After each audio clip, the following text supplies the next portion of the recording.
Hello, happy Christmas, and welcome to a very special reunited cast. As always, my name is Johno, and I'm joined by Joey. Hello, Joey. Hello, Johno. How's it going? You've returned for us for this Christmas special as we rewatch the World Championship final, Game 2, between Chris Dyer and Ben Nee. I should immediately give a shout out to FFG, whose footage I'm mercilessly stealing, but I've value added to the overlays. Yep, and some cards and scores and lots of things. So that's it. So we're deep in. There are only two left at the 2016 World Championships, and they're both British. This alone was a triumph. Yeah. So I mean, you were there, right? So you were watching this I was live. Actually just on screen. We might even see you. Yeah. So I wasn't there. So it's very late. Very, very late at night for me back in the UK. That's true. Did you watch it? I did watch it, but I think I might have fallen asleep halfway through. Like I was trying to watch it, but it was a slow, grueling game. But also, so much of the excitement. I was actually talking to Chris about this the other day. So much of the excitement left when Ben qualified for the final. Because yes. As much as I love those guys, I was obviously just wanting a UK champion, and once Ben got in, I was like, I really care who wins, but. We're getting UK champion either way. That's so true, so much of that, and apparently it was the same for you guys at Worlds. Like it was like that's true. We've won. We've already won. One of these two hasn't already won, but we have already won as the UK. So we were super happy about that. Yes, we were. Okay. So anyway, Chris is playing Whizzard and Ben's playing Sync. So one of those is not like the other. Well, Chris's so a lot of people are playing Whizzard. It's fair to say. Chris's Whizzard was a fairly regular. Temujin Whiz. It did not have siphons, and it was using regular breakers. It wasn't dumbles, no wild side, no Faust or anything like that. So it was kind of get money, make money, get accesses, medium wins. There's a lot of that going around. Ben Sync was all in on boom. It was straight up kill. He did not ever create a remote, apart from Jackson, as we can see here. So his plan was very much to ice HQ and R&D aggressively, like deep. Just practice them very slowly and just wait. When breaking news come, then just score them out and 24/7 boom. Yeah. So there's some tech as well to play around plascreeds, that kind of thing. Yeah. Right. Yeah. And like QPMs and stuff just to keep them slow them down a lot. Lots of that sort of stuff. Yes, so right? QPM and GFI. So agendas are hard to find. But he only scores like breaking news and 15 minutes for 24/7. Like that's literally he never tries to score out. Yeah, I mean if they've gone tag me, he might throw down a QPM, I guess, because they can't steal it, that kind of thing. But it's all just moving towards the 24/7 boom plan. That's kind of the plan, yeah. So Chris's first turn. Ben's first turn was he iced HQ and he hedged. And Drew, Chris's first turn was kind of money, so he gambled, he injected, he played a cost. He's going to inject again on his second turn. And he's going to draw a Peddler, an Obelisk, and a Liberated, trashing a paperclip, second paperclip, in fact. That's a pretty good inject. So, yeah, I mean, we're going to see a Peddler, I expect. Peddler never stays in your hand for long. Yeah, there we go. So he seems content to kind of get rich. He could at this stage be quite aggressive and just check R&D a lot. You know, get access. He's got the 8. Well, no, 8 credits isn't enough against Sync for hard hitting news. That's what you it. want. You want to have, and that's why he didn't. Is because of hard hitting news. You want to be able to clear the 4 tags, right? So against Sync, that means 12 credits. That's true, and that was a major call. Hard hitting news is a fact of life. You have to play around it, and you have to play around it by having 8 credits. And we can see one in Ben's hand. And the reason you choose Sync is because it's not 8, it's 12. Yeah. So Ben is going to very predictably ice and make more money. That's basically his plan. He's going to install ice and take money every turn, as long as it takes. Meanwhile, Chris, the casts are slowly paying out. He's got his Liberators as well, which he used a couple of times. He's continuing to money up. Yeah. So he's in a situation he can now run like an eat, and he does. But so he's going to check. He's going to hit pop-up, might as well get access. He does need to be careful because he does need to make sure that he can get to 12 credits in time for the Liberated or court turn. Out there. Yeah. So we had two camera. Oh, I can explain what's going on here. There was a slight confusion because there was a mystery card on the floor, and it was in the same color sleeves as Chris's card. It was in fact one of Chris's cards. This is what's about to get worked out, but it was nothing untoward happened. It was one of the paper clips they discarded earlier, and he kind of leant on it and like knocked it off the table by mistake. Right. So there was there was worry because there could have been a game loss. Oh, that would have been awful. Punishing, right? Yeah. So that's no more. It was an injected paperclip, and he just kind of knocked off the table with his elbow or something. But it was spotted and resolved. Don't worry, we do have a game. Yeah, it was a legal deck. Yeah, it's like Christmas special. Here's the 4-minute final that was a game loss due to a legal deck. It would have been punishing, wouldn't it? Yeah. It's a shame. Would it not have been a game loss if he was running 46 cards? Start with the legal. No, because it's different to your deck list. Yeah, it would be different to your deck list. So it still would be still a game loss. Yes. Okay. So we've got these 2 camera angles. Well, we've got the sky cam, which I don't think we've seen yet. Maybe we have. There's this kind of sky cam, the overhead view. But we've also got these 2 cameras, which don't show you a lot of the board. So they do show you the players and the surrounding crowds as well. And the hands, which is quite good. And the hands, yeah. So, and many Brits standing around among those viewing, yeah. So we can try and spot them as they play on. Okay, so we've got another poke on R&D. We're going to see a data raven, which he does res. And that's a bounce. Yeah, it makes sense. Yeah. 3 credits and a click to clear that tag. Yeah. And you can't break the...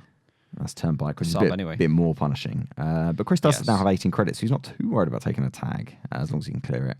But Pedro installs a mimic, which makes life even better. Yeah. I've had worse than there, which is no use to you whatsoever against Boom. No, it's not unless you combo it with a Plasgrate. Yeah, that's true. I don't know what, if any, meat damage protection Chris has in this deck. It might be none. It's following the Joey. Well, if you've got I've had worses, which even that is like, come on. Yeah, but to be honest, Boom was a bigger risk than Scorch, I think, at Worlds. So I've had worses. It's kind of draw. Yeah. Okay, so he's going to run again. He's going to mimic through because he might as well. He did access and trash. Two credits to see a card in your hand is pretty strong when you know he can't score out. Yeah, they're gonna collect there, right? And he's on 12 credits, so archive memories. Okay, yes. So that will help him get the boom back. Should it be trashed, he can get the boom back, and if it survives another turn, or get 24/7 back, should it have been trashed by whatever Kim. Or if they've gone tag me, you can just archive boom, right? Oh, no, archive did double. If they're already tagged, you could archive boom. That's archive's true. not a double. You could. So you just archived and then boom. Yeah, if they're tagged to hell, yes, you could. You could do that. Okay, so he's going to draw on click 1 50 minutes, so he might score that next turn. He also has a hard-hitting news. He might try and hard-hitting news this turn. No, probably not. If he's going to bin it and take money. Okay, yeah, that's fair. He also has a QPM, so he's got a few hanging around. That Mimic also means that QPM and HQ is not safe because he's not going to access with tags. And that is no accident. So Chris knows exactly what he's doing here. He bounced off Dyer Raven, didn't even think about it. Yeah. He didn't even think about... He wouldn't have wanted to access any cards while tagged because those QPMs are a real risk. Yeah, I mean, there's nothing better than when you're as a court player and you've got a Data Raven on both your centrals and you just know you're never going to install a QPM. You're never going to install it. And you're just literally like, these cards say when they access, I gain a point. It's so good to have that feeling.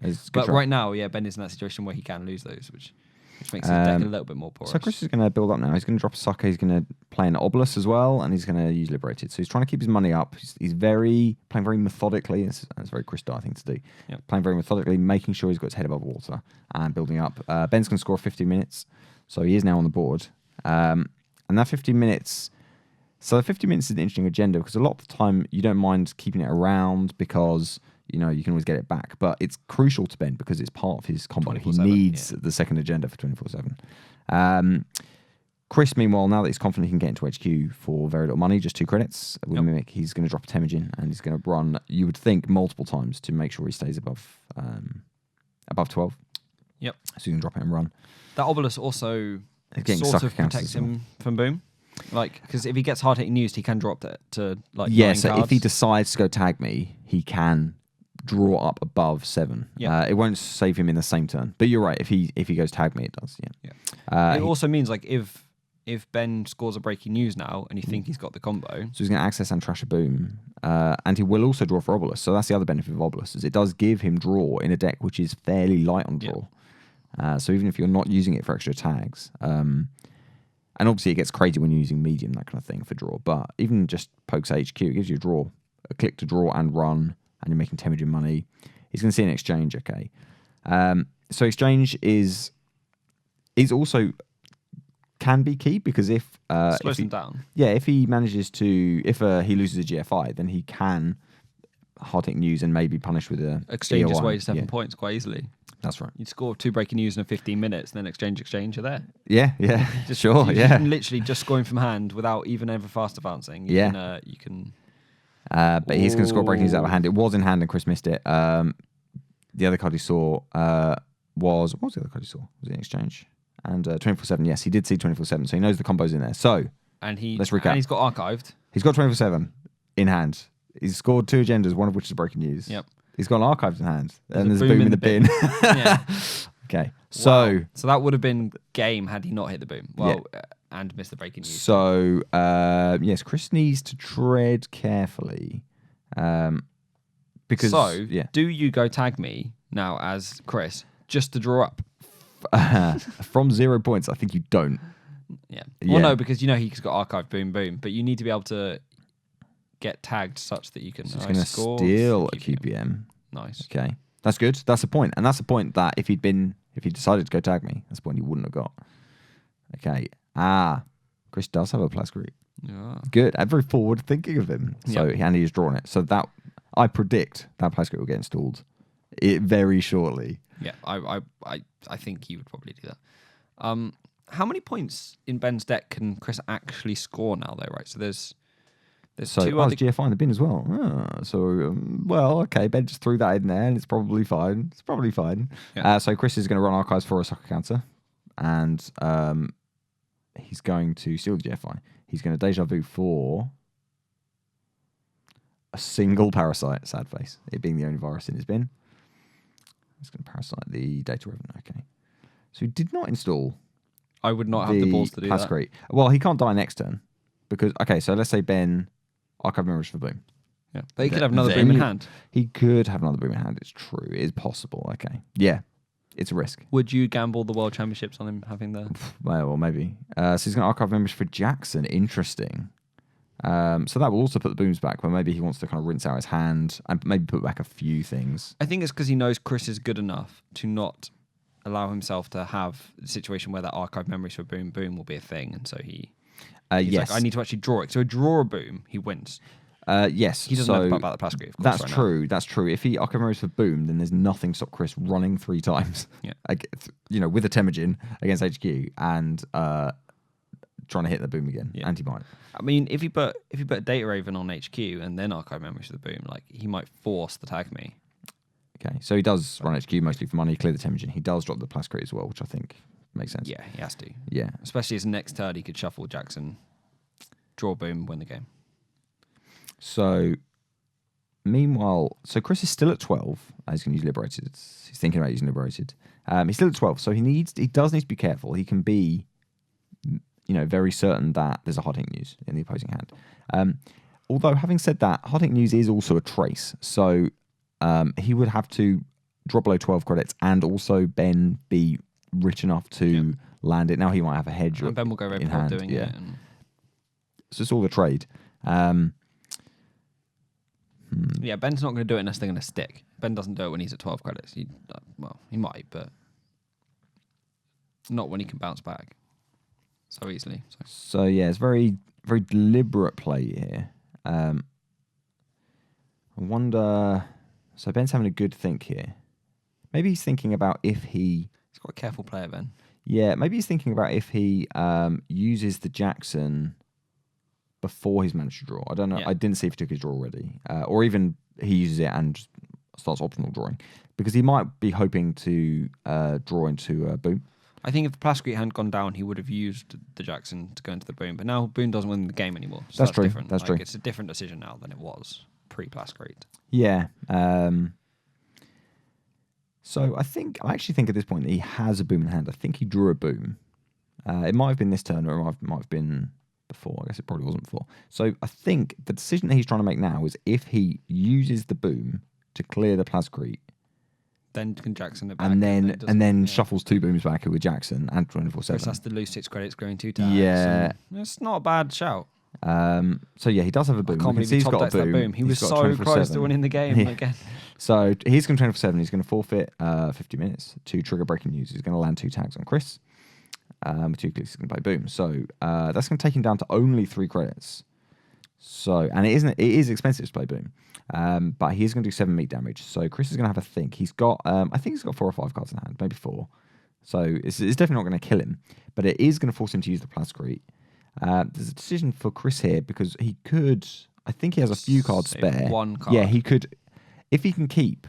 So if he has 5 in hand, I think you take 2 on the Plascrete and lose 5 cards to keep 2 camps in the Plascrete, because then you can survive a second Boom.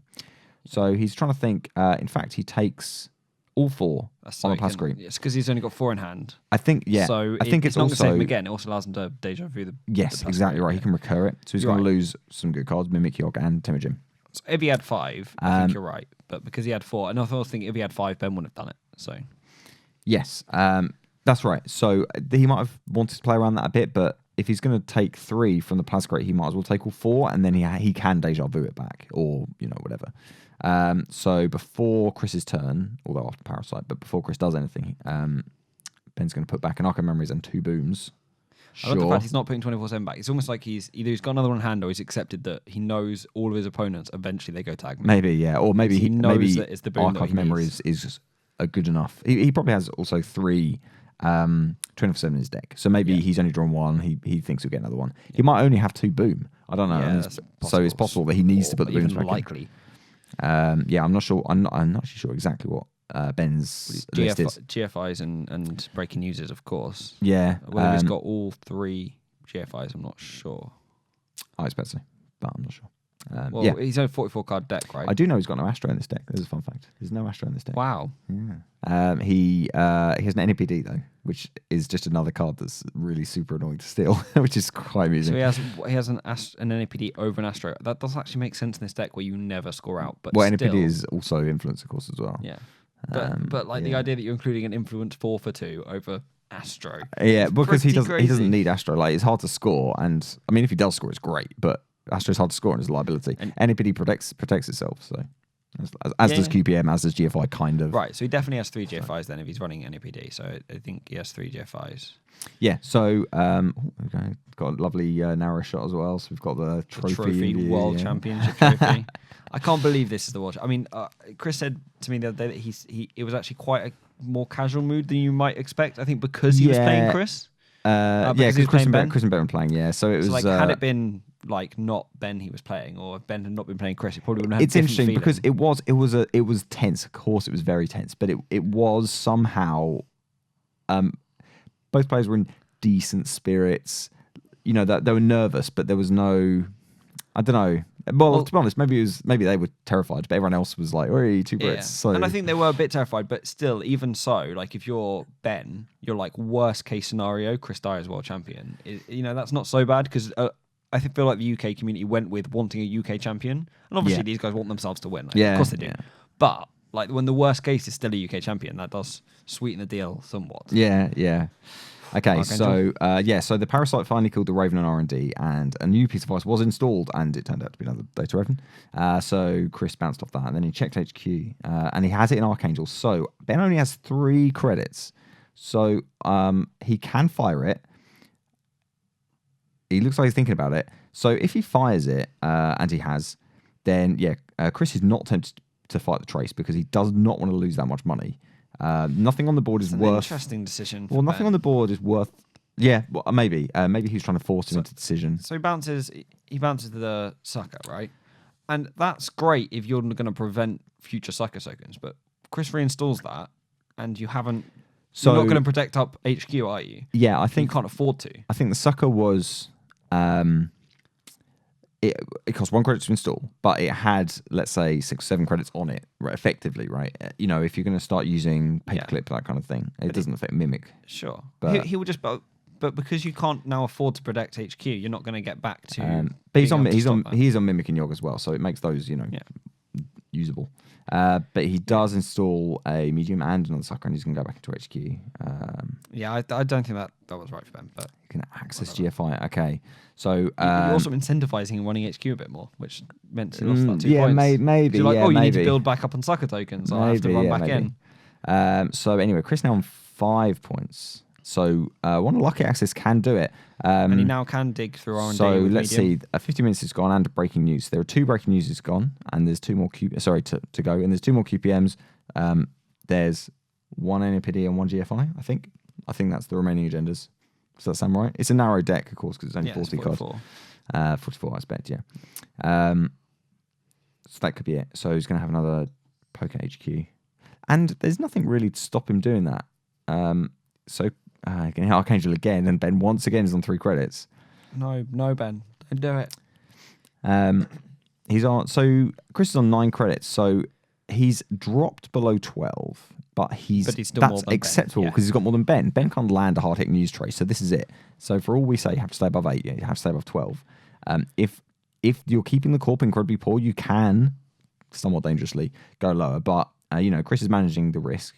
If Ben starts to get money up again, you can guarantee he's going to get up above 12 before he starts running. But you need that money to shore up both your centrals at the minute, because Chris is in a very strong position. Because right now, Chris can get into R&D for a tag, albeit that's expensive. But a sucker counter and a credit. A sucker counter he'll get back, a credit for the Raven, and then a credit for pop-up window, and he's got medium out.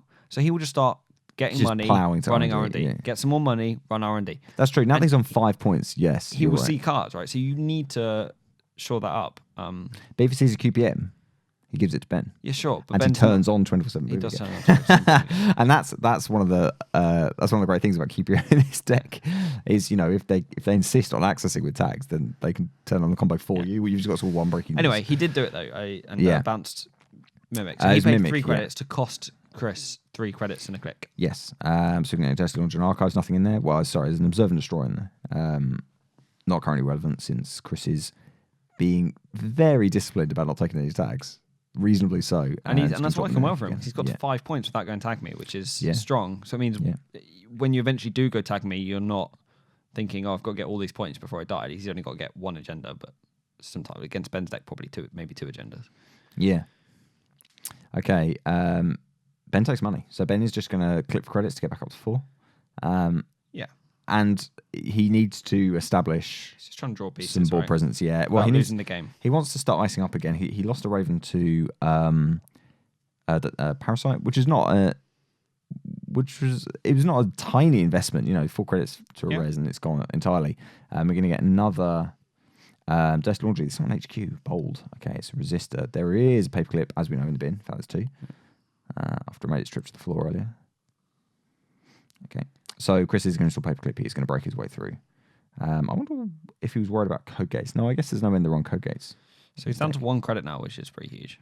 Yes, he is. He's going to access boom. And he's going to kill it. So we're going to trash it, of course. But he's going to get his dirty laundry money. He gets laundry money out. It's their laundry run. And Obelus, I believe, he does remember. This is worth mentioning. So I do a lot of videos. It turns out I edit a lot of videos. Many, many games. In fact, I'm going to say pretty much all games feature multiple errors, some more major than others. Yep. But this game is surprisingly light on errors. There might not be a single misplay in this entire game. There might be like a missed obelisk draw or something, but these guys, despite the fact this was the end of a very long second, even third day, if you include the icebreaker, and the pressure often increases errors. So disciplined, like they're remembering all the triggers. I mean, there's not a lot of triggers. To be honest, Obelus is the kind of most obvious one, maybe Date Sucker, but turns out players who get to the world final know how to play who knew? They remember why they put cards in the deck. Okay, so I can't imagine Chris, me or you would totally go through an entire game forgetting what Obelus does and not drawing for a deck, and it turns out Chris Dyer doesn't do that. Obelus being fairly new as well is easy to forget. Okay, I'm I've got MU. Great. So we've got an exchange. Interesting. So that means that if Ben scores, so it's still in hand. If Ben scores another breaking news, for instance, he could 24/7 exchange. That's a thing to start just pulling him back. Because the thing is, that once there are GFIs on Ben's side of the table, it becomes increasingly hard for Chris to actually get to 7 points. Yeah, because eventually it gets to a point where he can only win by stealing QPMs, and if there's a data raven on R&D and 1 on HQ, then he can't touch 7 points. The fact that Chris has got that QPM is huge.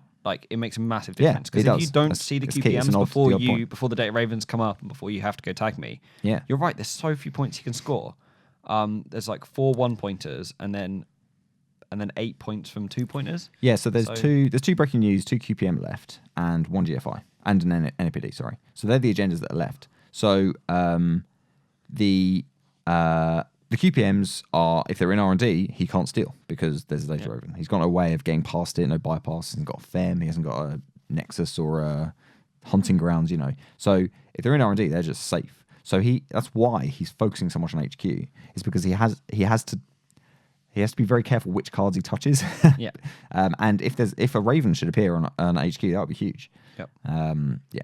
So Chris is also going to probably focus on Data Raven with Parasites, that kind of thing, because they're the when you're willing to go tag me, Data Raven is not taxing at all, but its presence has basically locked out R&D. It's much worse in a deck that runs QPMs, obviously, than any other as well, because you can otherwise just clear the tag afterwards. There's no punishment for taking it that one time. It's 2 credits and a click, or 3 credits and a click. You can't no, the just clear QPM's it huge, after. especially when, because there's a 50 minutes removed from the game, so agendas Ben can actually score just the 2 other breaking news, unless Chris gets in and gets a QPM for him. So yeah. But if he does score 2 breaking news, then he can double exchange. Double exchange. He can 24/7 exchange. And if he can exchange twice, then he can still boast GFOs. That would take him up to 7. But he would have to get both the remaining breaking newses. So it's not super likely, but so because he has to trash his agendas as well to get the tags, which is why it's hard for him on. to get No, to 7. you're right. Yeah. Yes, he'd have to score something else as well. Yeah, yes, 24/7 would right. lose him in a point. Yeah, no, it's quite hard to get to 7 points. Turns out when you keep trashing your own agendas. Yeah, and maths refuse is to hard. make a remote. So for that reason, Ben's probably, unless Chris goes tag me, Ben's probably focused on the kill threat. Yeah. So Ben's finally done what he's wanted to do all game and hasn't quite been able to, which is just keep clicking for money and building up essentials until he gets his combo. So he's got a bunch of ice. He's got 3 ice on HQ and R&D, and he's got 9 credits. So he can res the unresed ice probably. He's got some ice on archives as well, which is good just to stop Chris farming data suckers. So what Ben is trying to do is trying to establish board presence and set up the inevitability that Chris will start taking tags. And once that has happened, then there's a real he's got real advantage because all of his cards turn on. Ben goes to sweeps week. He's going to sweep. There's only 1 or 2 cards in hand. It's not really worth it. It might be 1 in fact. So he keeps protecting R&D, even though that Raven is doing a very good job doing it for him. But I suppose he's very scared of that medium. Medium is because medium is how you lose, right? Yeah, medium is how you lose. There'll be no HQ multi-access in this deck, so if he's willing to give up single accesses, obviously as the game goes on, they'll get more and more dangerous. But that's when you res. That's when you put 4 Speaks of Us on HQ. And this is it. So Ben must have nothing in hand because he keeps. Raven. So maybe I'll put that on HQ, or maybe he's saving it for wherever he gets parasited. He's putting resistors on HQ. So he obviously thinks the game's an R&D. He probably also wants to protect draw the boom and stuff like that. But so he does need to protect the boom. That is relevant. So Chris willing to just check HQ, and then he gambled and took some credits. So Chris does not want to go below 12 because he knows that hard hitting is a threat, and if he gets hard hitting, it's turned around. Ben's quite poor. Yeah, I think what Ben's doing at the minute is times. I think something I wouldn't think to do, which is his hand is full of stuff he doesn't mind. Like he's got no agendas, he's got no boom, so he's not icing up. The reason that Ice HQ wasn't iced up more is because he's quite happy for Chris to keep paying to come in. Like you spend your tempo and clicks and credits to get into HQ, see the winning agenda, and then keep doing that. So until he draws like a QPM, I think Ben will res that data raven. But till that point, he might as well just keep spending credits. Yeah, see that he takes more. So if he draws, invites him back into HQ. Yeah, but now Chris has seen the data raven and he's like, well, why aren't you putting that on HQ? Maybe you're right. Maybe you're right. Good in there. So he's going to check HQ anyway. It's not expensive to do that. It's only 2 credits, 1 for each resistor, and it's another 2 for Mimic to break the turnpike. So 4 credits and 4 credits. Yeah, it's quite a lot. Yeah, as long as he's disciplined about taking money, he is also getting sucker counters. Should that be relevant? Progenitor. Yeah, I see. So this was Chris's secret include. In this deck. The Progenitor, of course, designed to be an extra bit of memory designed for hosting a medium, which also survives purges. Or a sucker. If your medium's already down. He said it's very matchup dependent. I think he would most like a second medium in this matchup because medium's how you win. It's just how you win. Yeah. I mean, he's got sucker counters and it would be valuable.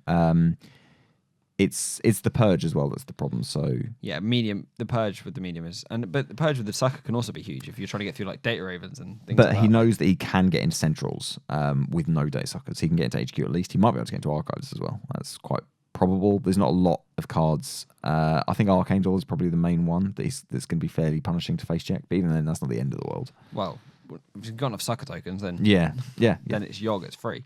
Yeah. Okay, so Chris once again is just going to check HQ. He's going to take 3 credits. This is his game plan now. Ben's slowed the pace right down, but Chris is going to get his accesses where he can. He doesn't want to jeopardize starting to take tags. So we are going to see hard-hitting news because Ben does have a lot of money now. But at this rate, what he's going to do is basically cost Chris up to 12. So Ben's going to put 10 credits into it, going down to 5. Chris doesn't fight the trace. Okay, so he has 4 tags. So now... So he pays 10, and the hard-hitting news cost to make him spend his whole turn and 12 credits. Or go tag me. Because now he could go to town on So this is it. Chris has a medium already on the table. He has... infinite sucker tokens. 4 tags, which he could clear, but...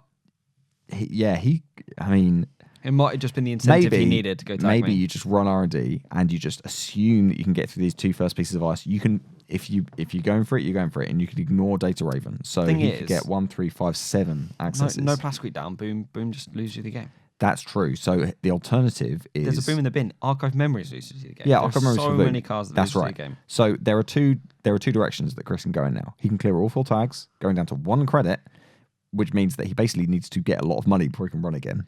Or he can try and win this turn. I think he chooses the former option sure. and clears all 4 tags. Yeah, you say that he needs to get more money before he can run again, or he just waits, or he needs to get to 12, or he just assumes that Ben doesn't have another hard-hitting news. Okay, that's big. So Ben's going to score breaking news out of hand, which means 24/7 boom is back online, assuming that he can draw the pieces. He does have a 24/7 in hand. He doesn't have a boom. So I don't know if Chris has access to 24/7, but he can assume that some stuff is flying around. He does also only have 3 credits, which is relevant. So he cannot boom next turn if he does draw a boom. Although he could 24/7 close accounts. No, that's kind of reckless. No, because boom wins him the game. Yes, he clicks for credit. Yeah. He probably should stay above 4 credits, and apart from that, just protect centrals and click for credits. He's still got no agendas in hand. Yeah. So HQ still in pretty good happy place where Chris can get in, but it'll cost him quite a lot of his tempo. It's really in a fine balance, this game, isn't it? It's like it's super close. Yeah. Now that Ben has scored another breaking news, I think it's almost tied. Like 1 access could win the game for Chris, and 1 draw could win the game for Ben if he clicks for credit. So it's really very close. Yeah. It's tough. So Chris's previous turn was just take 4 credits. So he's basically going to slowly claw his way back. That's his plan. It's on a knife edge, and he is on 5 credit. He's on 5 points. So we can't overstate this. At some point, medium is the card. At some point, you're like tags or whatever. I think if Chris knew Ben was about to score that breaking news from hand, he probably wouldn't have cleared the tags, and he would have done the tag me run R&D plan. You think? Okay. Yeah, because maybe. I mean, he was gonna if he just did that, ran R&D, digged a little bit, saw QPM, he could have killed himself with 24/7 boom. But now that's a situation regardless of what he does. So I think the risk to doing the tag me thing is diminished by the fact Ben scored no agenda. Because your 2 problems are, 1, you mean he doesn't need to have the 24/7. Well, Ben has the 24/7 anyway, so that's not a problem. And secondly, he needs him to score an agenda, and that's... Yeah. Okay, so Ben's going to use Jackson. He's going to sort and use Jackson. He's drawn the Archive Memories. Okay. So he's going to sweeps. Okay. So now he's on 6. Crucially, he has enough to play boom. Yes. Should he draw it? But he isn't. With Archive Memories. Because hasn't gone tags. So Chris hasn't got tags. Isn't enough now. Yeah, correct. But he has 24/7 in hand, and he has Archive Memories. I don't think there's a boom in the bin. It's possible there is. I think there is a boom in the bin. Oh, because it was trashed earlier from hand. But that's 4 clicks. Right. So he could Archive Memories. So he could Archive Memories to get the boom and hope Chris misses it. And then 24/7 boom. So we're going to run on archives. No res. So Chris was hoping to maybe force a Jackson use, but didn't. That's an interesting because play. There were he didn't throw any agendas away.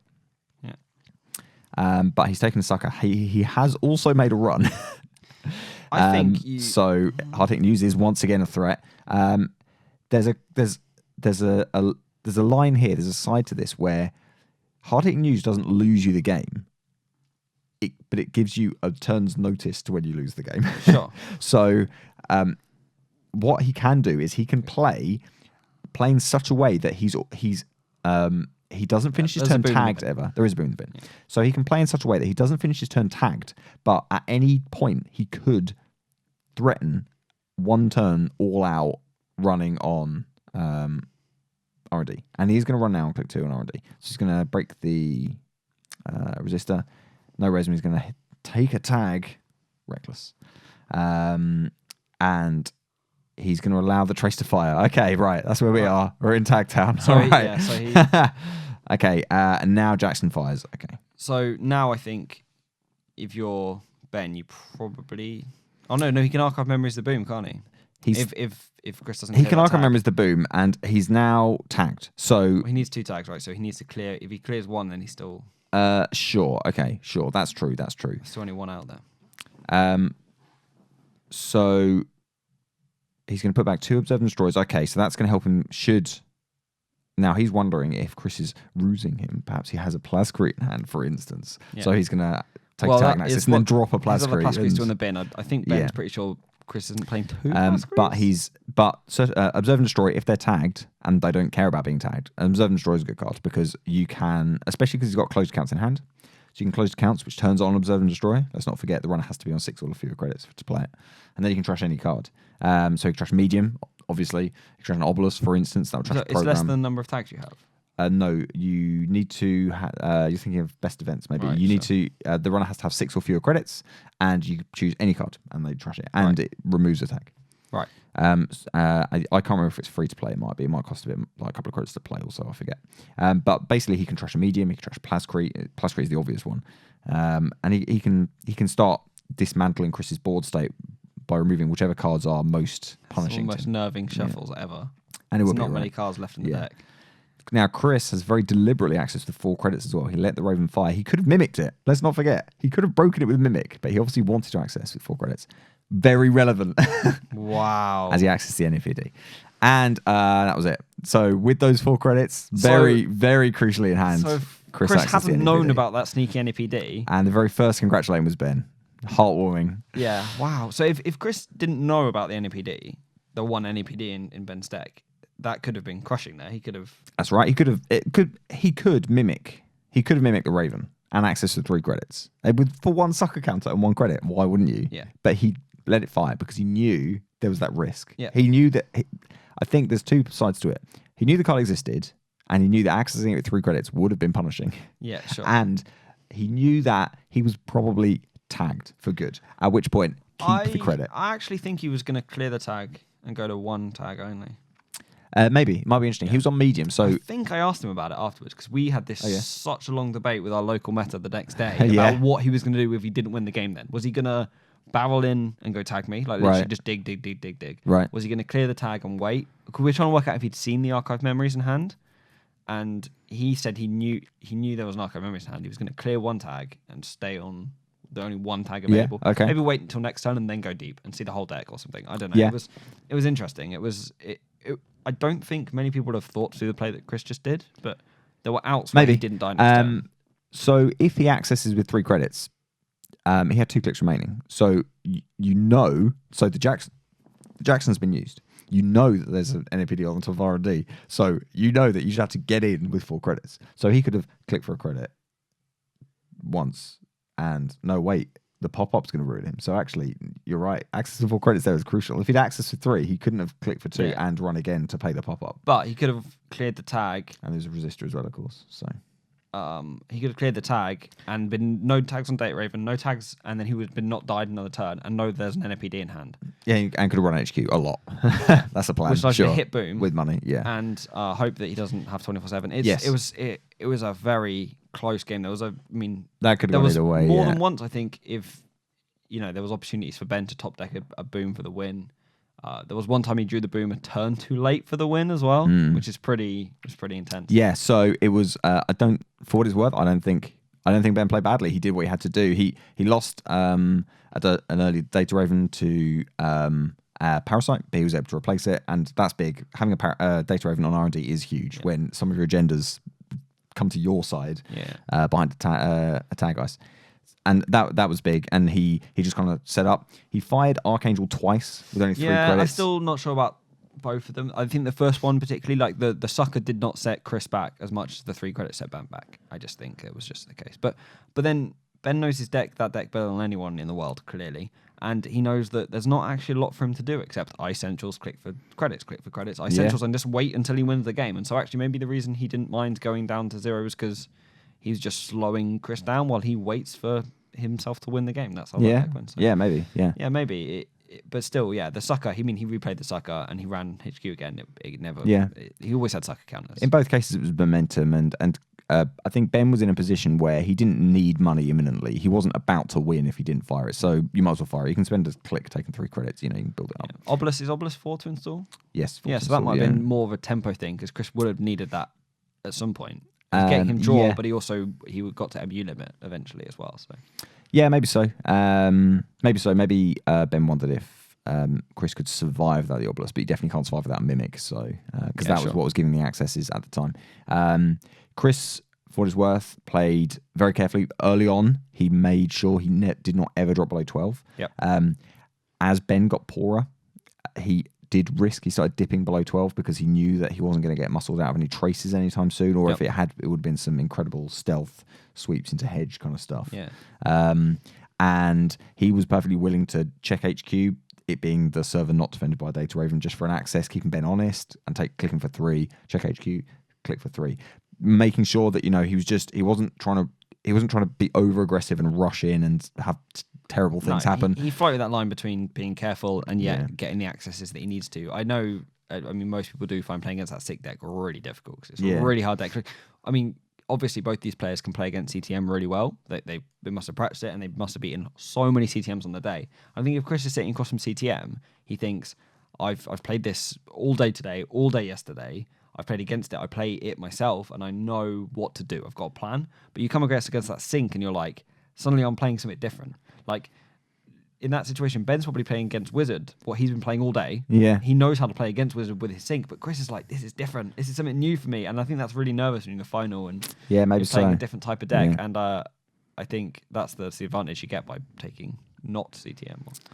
But I was going to say commiserations to Ben. Not exactly. No, I mean, he did so well. Congratulations / commiserations to Ben, who finished second in the world. That's still pretty good. And he stopped so many of us having a heart attack. But by winning that semi-final to get into the final, it was true. Like, oh my God, we've got an all-Brit final. That's true. He saw off 2 West Coast, 2 San Franciscans to make an all-Brit final, he was as happy as anyone. Yeah. In fact, I can lay out Chris's secret. He didn't want Ben to win. I mean, he did want Ben to win because he was a friend and he said that stuff. But he didn't want Ben to win because he knew what he was doing against the West Coast decks. Yeah, and he played Wes, for instance, in the winners bracket final.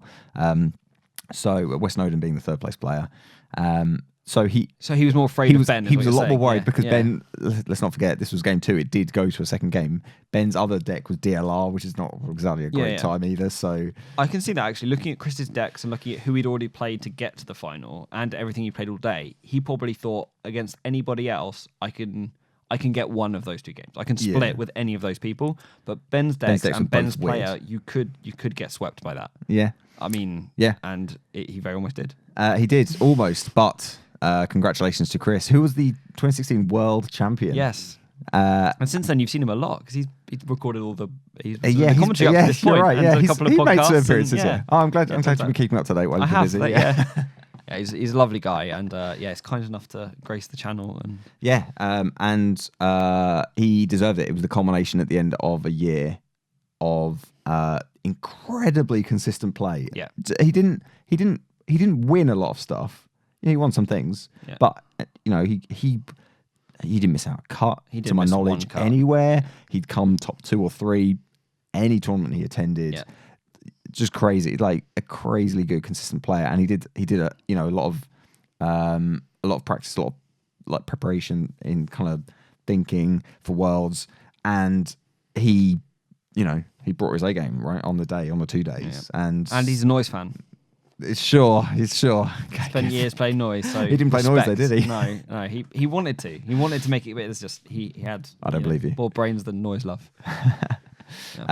So, yes, congratulations to Chris.